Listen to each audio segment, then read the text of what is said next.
Oui, Alors, bonjour. oui, bienvenue sur Radio Pékin Diaspora. Et avant de commencer notre émission, Amina, on voulait vous demander de vous présenter, s'il vous plaît, pour que nos invités sachent qui vous êtes. Alors, vous me demandez de me présenter, c'est bien ça? Oui, parfaitement. Oui, alors, voilà, moi je m'appelle Amina Tahiri. Je suis marocaine, mais je suis aussi d'origine sénégalaise. Mon père est né à Dakar en 1931 et il est resté à Dakar jusqu'à l'âge de 10 ans. Il est né d'un père marocain et d'une mère, disons d'une grand-mère sénégalaise. Voilà. Et ensuite, il a quitté le Maroc, le Sénégal à l'âge de 10 ans. Et c'est là qu'il est parti au Maroc. Il est resté jusqu'à l'âge de 20 ans. Et ensuite, il a fait sa médecine en France. C'est un des premiers médecins otorhinaux du Maroc. Et ensuite, il est revenu. Voilà, il est revenu au Maroc où il vit jusqu'à présent. Donc moi, je suis née au Maroc. Je suis pharmacienne. J'ai fait des études de pharmacie en Tunisie. Mais je suis aussi artiste peintre. En fait, il y a une fibre artistique qui a toujours existé en moi. Et voilà, donc je me présente. Je pourrais plus vous en parler si vous me posez d'autres questions. Merci pour cette belle présentation. J'ai vu les tableaux que vous avez réalisés, sont de très jolis tableaux. Mais est-ce que vous pouvez nous dire depuis quand est-ce que vous avez commencé à faire la peinture? Alors, j'ai commencé à peindre depuis que je suis jeune, de façon assez autodidacte. Et ensuite, après avoir terminé mes études de pharmacie, avoir ouvert mon officine à Casablanca, je me suis réintéressée à la peinture. Et j'ai suivi des cours, en fait, dans des écoles de peinture. La Casa dell'Arte, le centre culturel de Casablanca. Et ensuite, j'ai eu un professeur particulier qui m'a suivi dans ma démarche artistique parce que j'avais quelque chose qui était en moi, qui voulait s'exprimer. Et je n'avais pas trop envie de théorie, des choses académiques, mais je voulais surtout exprimer ce que moi j'avais envie de réaliser. Et je remercie donc ce professeur qui m'a soutenu et qui m'a encadré et en fait qui m'a donné l'expertise, la technique pour pouvoir exprimer ce qui était en moi. Mais le plus saisissant, c'est que ce qui s'exprimait était quelque part d'origine sénégalaise. C'était en moi en fait et j'avais besoin de ressortir ça. Et finalement, quand j'ai ressorti ça, sous forme de fusion de la peinture sénégalaise, en fusion avec des symboles marocains, comme la main Fatma, c'est-à-dire la khita, comme la figure berbère. Voilà. C'était ma façon, en fait, j'ai compris par la suite que c'était une façon d'exprimer un métissage, une façon d'exprimer qui j'étais réellement moi, et que j'étais une fusion en fait entre deux cultures. Et ce qui est le plus saisissant, c'est que cette culture sénégalaise, cette art sénégalais, ces couleurs sénégalaises étaient profondément enfouies en moi. Je n'en soupçonnais pas l'existence jusqu'à ce que je vois ces tableaux. Ça, c'est une richesse culturelle très importante parce que faire la fusion de deux cultures, la culture maghrébienne et la culture subsaharienne, qu'est-ce que cette fusion, qu'est-ce que ça donne d'avoir cette fusion? Écoutez, ça me donne un profond sentiment de paix intérieure. Pour moi, j'estime avoir concilié deux grandes cultures, à savoir la culture subsaharienne, la culture africaine, la culture sénégalienne, et la culture marocaine, qui englobe aussi le monde berbère, le monde arabo-musulman, en fait, beaucoup. Et en fait, c'est au-delà de tout ça, pour moi, c'est un message très très fort de complémentarité via la fusion. Et en fait, c'est un message fort d'amour, de tolérance, de fusion, de réciprocité et de partage. Voilà, c'est beaucoup de ça que j'avais envie d'exprimer à partir de cet art-là. Oui. Comment dire, mes tableaux, très personnellement, je les vois dans ma tête et ensuite je ressors ce que j'ai vu dans ma tête. Ils s'imposent à moi. Je ne sais pas comment, mais ils s'imposent à moi. Ces mixtures comme ça, ces fusions, elles viennent spontanément. Et mon professeur, justement, m'a suivi dans cette démarche. J'ai utilisé du sable dans un de ces tableaux. Et quand je suis partie à l'île de Gorée, je me suis rendu compte que c'était une méthode, en fait, c'était une technique picturale, en fait, qu'on utilisait à l'île de Gorée. C'est travailler avec le sable. Et dans tous mes tableaux, j'ai travaillé avec le sable. Voilà. Et autre chose, en fait, je me suis rendu compte que j'étais passionnée, réellement passionnée par les masques africains. C'est quelque chose qui me, comment vous dire, c'est quelque chose qui me rend, je sais pas, mais je trouve ça tellement beau. Ouais. Et justement, dans mes toiles, en fait, j'ai essayé de mettre ce masque africain en fusion avec un symbole marocain. Oui, parce que j'ai vu beaucoup de symboles, et de signes dans vos tableaux. Alors, aussi, il y a des masques. Les masques, souvent, moi, je les appelle les masques vivants. Parce que ce sont des masques qui sont pleins d'expression et tout. Oui, tout à fait. En fait, ce sont des masques vivants parce qu'en fait, je leur donne une vie à travers les yeux, à travers les sourires. Il y a aussi des masques vivants, mais vous avez bien vu, qui sont coupés en deux. Des moitiés de masques. Et c'est un peu cet esprit de pharmacienne, un petit peu cet esprit un peu scientifique, qui voulait quelque part représenter un hémisphère cérébral, parce que notre cerveau, en fait, il y a le côté droit, il y a le côté gauche, et il y en a un qui est plus dans l'émotion, l'autre qui est plus dans la raison. Et en fait, il y avait cette volonté scientifique de rajouter ça aussi, de rajouter la raison, l'émotion dans mes tableaux, et l'émotion qui transparaît à travers les yeux, à travers les sourires du masque. Et en fait, ce masque est un personnage dans le tableau. C'est un personnage, mais au-delà de ça, c'est un symbole de fusion, c'est un symbole d'amour. D'ailleurs, il y a un tableau où on voit un masque, et on voit une crinica, et on voit un petit soleil à la place du cœur. Et en fait, tout ceci, c'est vraiment un symbole d'amour et de paix et de concorde. Bon, on sait très bien qu'un artiste doit avoir une ouverture spirituelle. Un artiste ne doit pas être aussi bloqué. Bon, vous avez dit que vous avez visité le Sénégal et tout ça. Est-ce que vous pouvez nous parler de votre première visite au Sénégal? Est-ce que vous avez eu, est-ce que vous pouvez nous parler de votre première visite au Sénégal? Est-ce que c'était un choc culturel ou bien c'était un sentiment de... Je vous écoute. Oui, bien sûr. En fait, c'était un pays que j'avais toujours envie de rencontrer, de visiter. De part que mes origines sont sénégalaises, mon arrière-grand-mère est née à Saint-Louis. Et pour moi, c'était un rêve que d'y aller.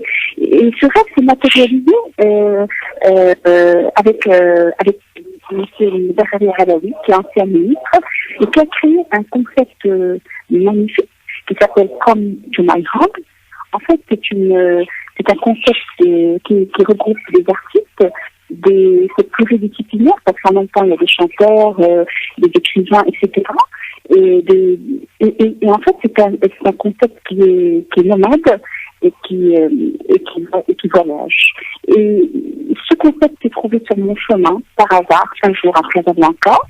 Et je l'ai intégré. J'ai demandé à M. Ndarani la possibilité de pouvoir réaliser le voyage avec eux dans le cadre de Come to My Home. Come to My Home, c'est pour moi quelque chose de très symbolique, parce que pour moi, c'était aller chez moi au Sénégal. Donc, c'est un mot, c'est une expression, c'est un concept qui m'a séduit. Et c'est comme ça que je suis partie donc, le 20 mars de cette année 2016, avec toute l'équipe de Come to My Home. Et je vous remercie à l'occasion de M. Bernard Alaoui de m'avoir donné cette opportunité, cette chance de faire partie du voyage. Ben, écoutez, je ne cacherai pas qu'une fois sur place, j'ai eu un sentiment qui est vraiment très bizarre d'avoir toujours vécu là-bas. J'ai un sentiment très bizarre d'être chez moi.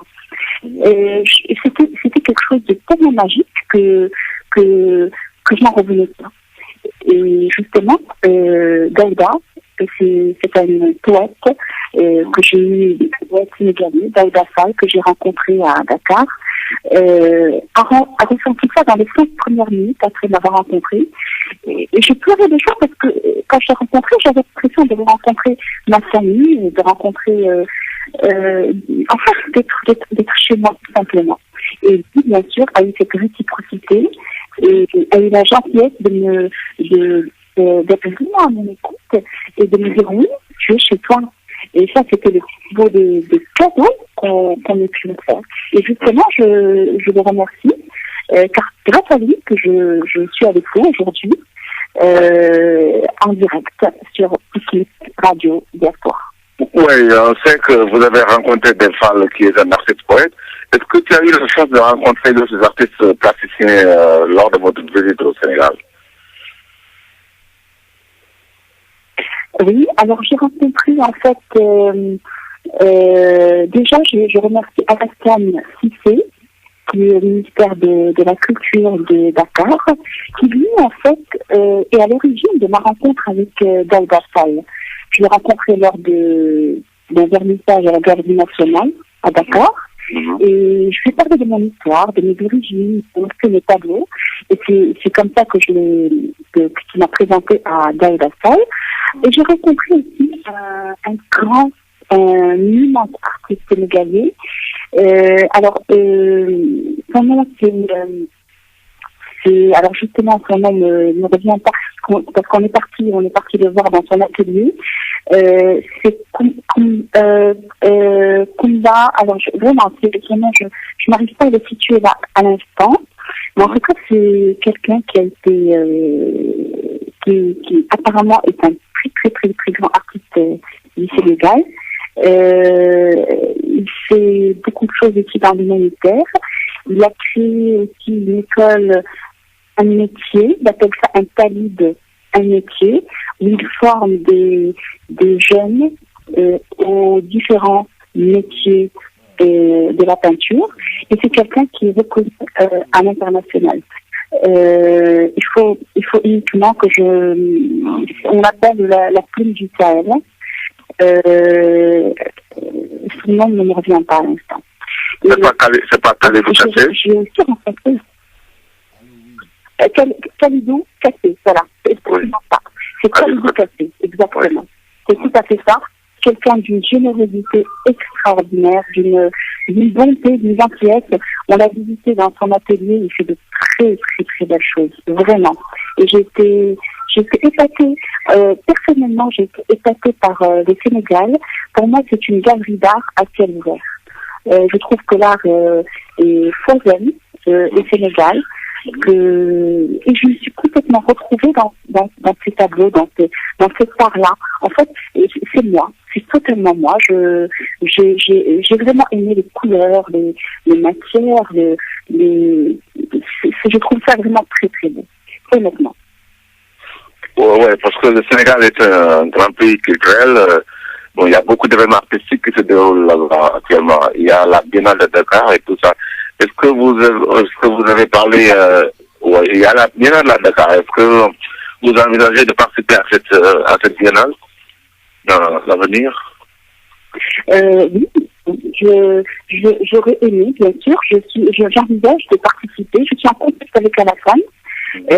J'envisage de le faire. En effet, la Biennale a lieu actuellement. je n'y ai pas participé. J'envisage de faire lors d'une prochaine édition le temps d'étoffer encore plus mes toiles, d'en avoir encore plus à présenter. J'ai reçu en fait le catalogue de la Biennale et je trouve ça vraiment, je trouve que le Sénégal est un pays très riche en matière d'art et d'exposition et de couleurs et c'est un pays qui vraiment qui foisonne dans ce sens-là.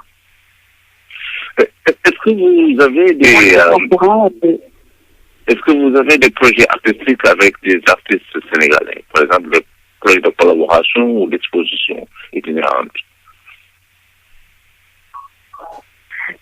Alors, très personnellement, je suis en contact avec Alassane, qui donc travaille au ministère de la Culture, justement, et nous travaillons à ceci. En fait, essayer de se mettre en connexion pour justement faire une exposition au Sénégal avec ce thème de la fusion Maroc,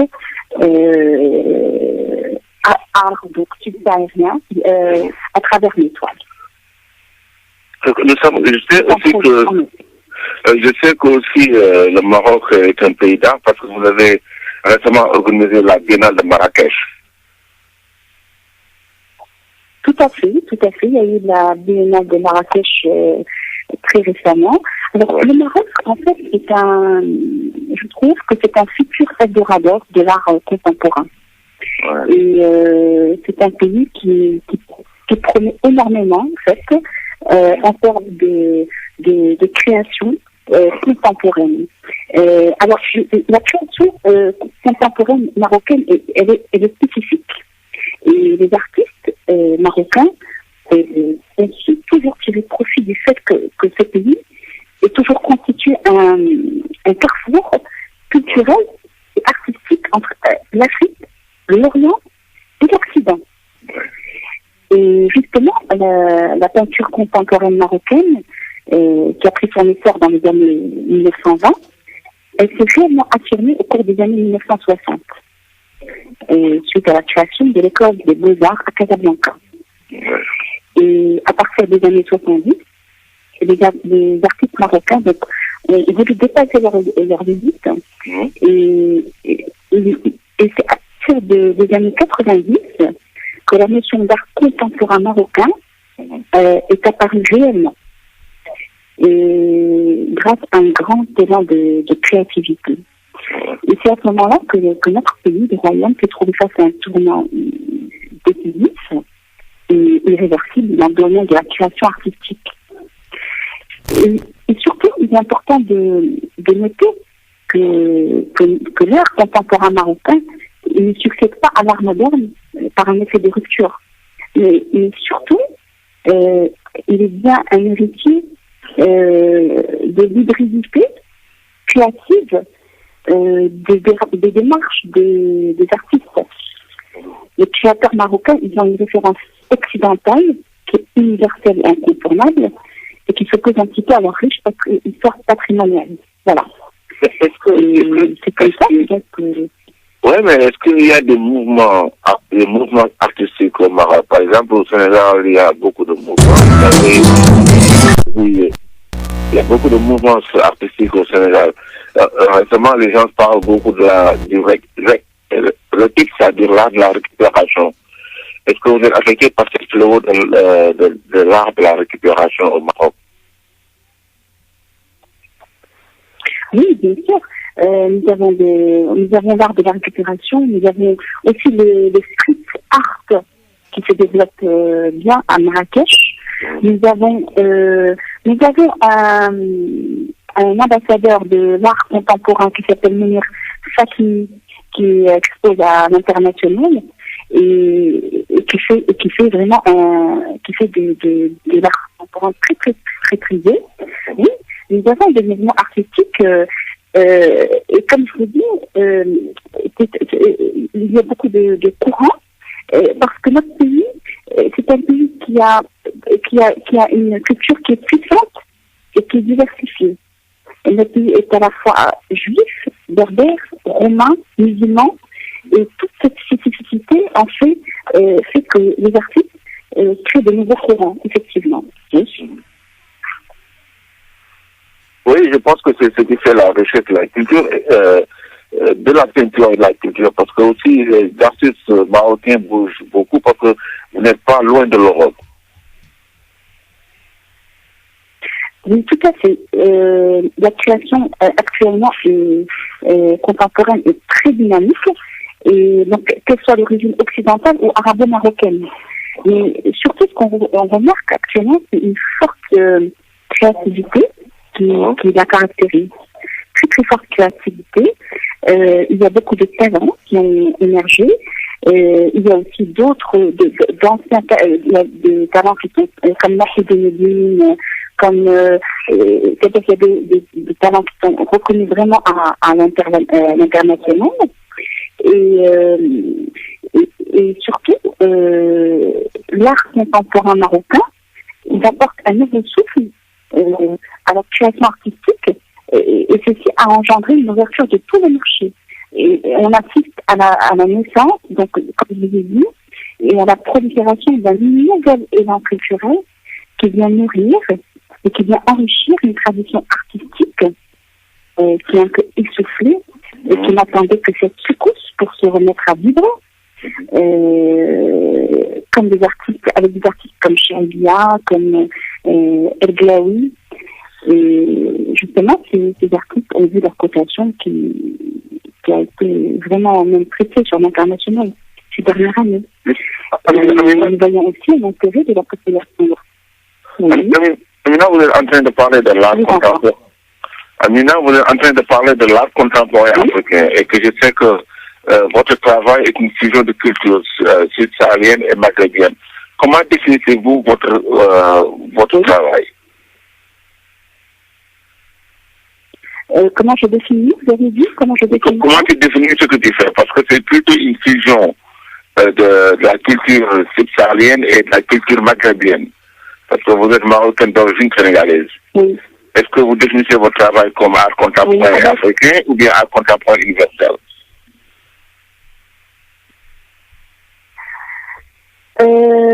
Écoutez, je trouve que c'est un art contemporain qui à la base est africain, mais qui peut avoir une portée universelle.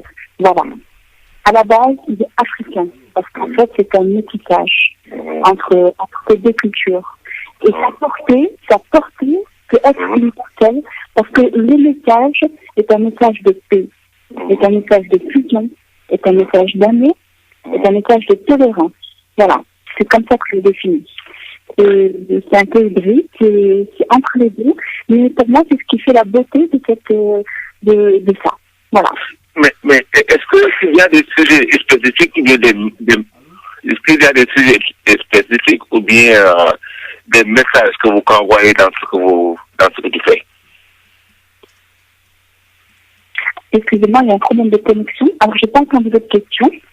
Est-ce qu'il y a? Par exemple, quels sont les sujets que vous abordez dans vos toiles?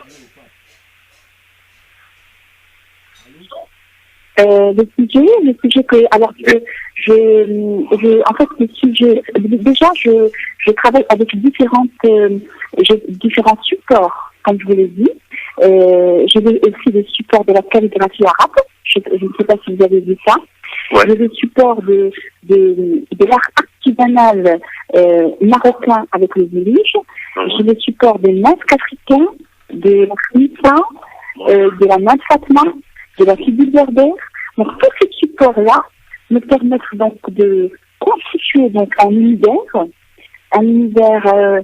où je mets en scène des personnages sous forme de masques africains, mais complètement couplés et fusionnés à un symbole marocain. Et ce personnage, pour moi, symbolise une fusion, un métissage. Et bien sûr, je rajoute d'autres symboles comme l'hémisphère cérébral avec la demi-tête, donc pour introduire des messages de raisonnement, des messages de paix, et tout ceci, en fait, fait que les toiles sont différentes l'une que l'autre. Et elles rassemblent, en fait, Alors, je ne sais pas si vous avez vu un tableau où il y a un œil, un grand œil. Oui, j'ai vu ça, oui. Ça m'a beaucoup impressionné d'ailleurs. Alors, oui, effectivement, il a été impressionnant pour beaucoup de gens. C'est mon tableau, comment vous dire, c'est mon tableau qui bien sûr, est plus ou moins dans ce thème-là, mais pour moi, c'est un thème universel. Et c'est avec ce tableau que j'ouvre toute ma collection de tableaux. Et ce tableau, il est fait en fait avec 3 matériaux. Il est fait avec du bois, du métal et du cuir. Et l'œil, en fait, le rythme est du cuir, en fait. C'est les formes brisées, on appelle ça. C'est un instrument avec lequel on peut faire de la musique. Et ce cuir a été, donc c'est du cuir de chèvre. Et voilà. Donc cette œil-là, en fait, est une introduction à tout ce que je fais. Et j'ai encore beaucoup de oui. Amina, on sait que tu es pharmacienne, tu es aussi peintre, mais est-ce que votre profession en tant que pharmacienne a des influences sur votre travail artistique? Oui, bien sûr. Bien sûr, parce qu'en fait, j'ai une culture scientifique. J'ai une culture scientifique, donc très cartésienne. Mais j'ai aussi une culture littéraire. Et en fait, ma formation scientifique influe mon travail effectivement, parce que dans mes toiles, il y a aussi un côté très rationnel, très, je ne sais pas si vous avez vu ce côté réalisme marocain, en fait, et c'est plus rigoureux. Et mon travail, ma formation scientifique m'inspire aussi dans cette création artistique. Et voilà, donc c'est aussi une fusion entre les cultures. C'est ce que je veux exprimer, une fusion entre une culture donc très rigoureuse scientifique et une culture d'émotion, de couleur, de beauté et de l'être en fait. Ouais, c'est ça en fait, parce que vous avez dit à un moment il y a cette sorte de calligraphie arabe qui ressort en fait. Et c'est ça, c'est ce mélange. Le mélange qui crée la beauté. C'est ce que je veux exprimer. Le mélange qui crée le savoir. Et comme quoi, c'est le mélange de tout qui finalement donne l'unité. C'est le mélange qui donne la force. C'est le mélange qui donne la beauté. Voilà. C'est aussi ça que j'ai envie de dire. Je veux dire aussi que c'est le mélange de toutes les races qui crée la paix et l'amour dans le monde. Et qu'en fait, aucune personne n'est supérieure à l'autre ou indispensable. Il faut se mélanger, il faut être ensemble, il faut fusionner, il faut se métisser pour pouvoir créer la beauté. Voilà. Oui, c'est ça. C'est aussi ce message. Ce sont ces genres de messages que les gens attendent. Attendez, ce sont ces messages. C'est un message que j'ai envie de transmettre. C'est le message que j'ai envie de transmettre. Et c'est en fait en créant la beauté, en créant la tolérance, en se mélangeant, en donnant chacun le mieux. Pour que, quand vous voyez le Maroc, je ressorti des symboles marocains, des symboles sénégalais, qui sont bons. Et en fait, le fait que chacun donne le mieux de ce qu'il a, le résultat ne peut être qu'encore plus beau.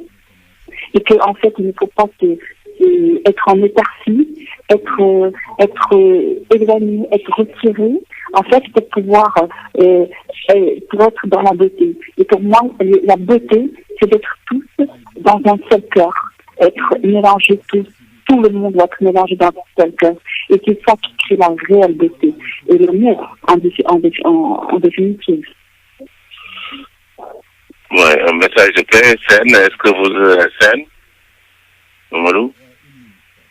Oui, c'est un message. Oui, Ibou, allô, oui. Allô, Ibou, oui. Oui, je vous entends. Ah, vraiment, Amina, on était en train d'écouter Amina attentivement et vraiment, c'était un très grand plaisir de l'avoir ici sur Pikine Diaspora Radio en train de discuter avec nous. On sait qu'Amina a du sang sénégalais en elle, donc comme elle l'a bien dit. Et c'est une artiste aussi, une femme artiste, peintre internationale, aussi basée à Casablanca, n'est-ce pas? Vous êtes à Casa, n'est-ce pas, Amina? Oui. Oui, donc l'émission se faisait... Je vis à Casablanca, Voilà, Amina est basée à Casablanca, Ibou Ndoye à New Jersey, moi-même à New York, ici.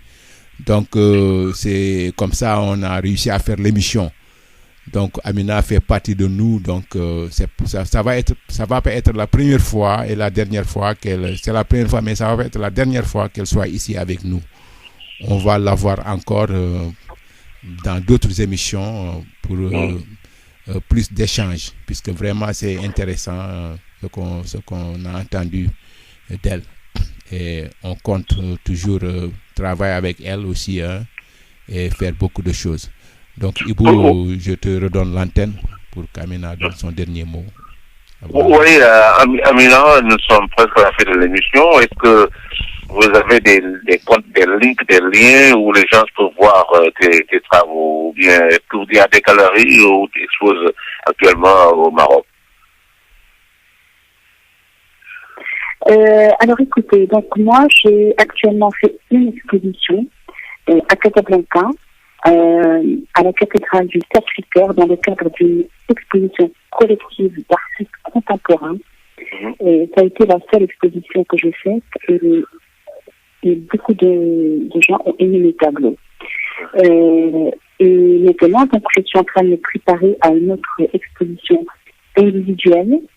Je suis actuellement sur une quinzaine de tableaux et je compte donc étoffer tout ce que je fais et tout ceci. Donc je serai un projet peut-être en lien avec vous pour que vous puissiez donc diffuser mes toiles. Je pourrais voir un petit peu comment m'organiser par rapport à ça. Mais pour l'instant, je suis doucement, je suis dans la création. Je n'ai pas trop médiatisé. Je suis mon chemin, voilà, tout doucement, qui me poussera donc à créer un site, faire d'autres expositions à travers le monde. Voilà. Et votre nom de famille, c'est Amina, quoi encore? Amina? Alors en fait, mon nom de famille, c'est Amina Tahiri Jouté. Et en fait, mon nom d'artiste, mon premier nom d'artiste, c'est Joutane. Parce qu'en fait, le Tahiri, il vient de Jouta. Jouta qui est en fait une partie de l'Oued, qui du côté de l'Oued, c'est du côté de Fès, au Maroc. Et donc, en choisissant ce nom, donc, Joutane, comme nom d'artiste, en fait, je voulais dire que j'étais un petit peu l'âme de Jouta. Et quand je suis partie au Portugal, j'ai trouvé que c'était tellement bien et tellement beau de cette Aminata. Alors, Amina, c'est pas comme Tahiri. Peut-être que je vais switcher dans les noms d'artistes. Je crois que je vais passer à Aminata. Voilà. Je pense que j'aurai en fait deux noms d'artistes. Une fois, ce sera Joutane quand je me sentirai Anne de Jouta. Et une fois, ce sera Aminata quand je me sentirai de Dakar. Voilà. Ok, merci. Ça sera un joli nom. Amina, votre dernier mot, parce que nous sommes à la fin de notre émission. Oui. Alors, mon dernier mot, écoutez, mon dernier mot, je suis très, très heureuse d'avoir participé à cette émission. Je remercie très, très chaleureusement M. Ndri Halawi qui m'a permis de faire ce voyage au Sénégal, de rencontrer Daouda Fall et Alassane Cissé et de vous rencontrer par transitivité. Et je remercie Daouda Fall, le grand poète, le magnificent Mister qui m'a permis d'être en contact avec vous. Et je remercie aussi Alassane Cissé de m'avoir mis en contact avec Daouda. Et je vous remercie aussi vous d'avoir eu une réflexion sur mes œuvres, d'avoir été interpellée par ce que je fais. Voilà, c'est des remerciements pour toutes ces grandes personnes. Oh, ils sont de grandes personnes parce qu'Alsan, je le connais personnellement, c'est un grand journaliste, c'est un grand ami. Daoulo aussi, je le connais. Donc, Amina, merci d'avoir accepté notre invitation et bonne journée. Merci. Au revoir. Oui, Ibou, merci beaucoup. Hein.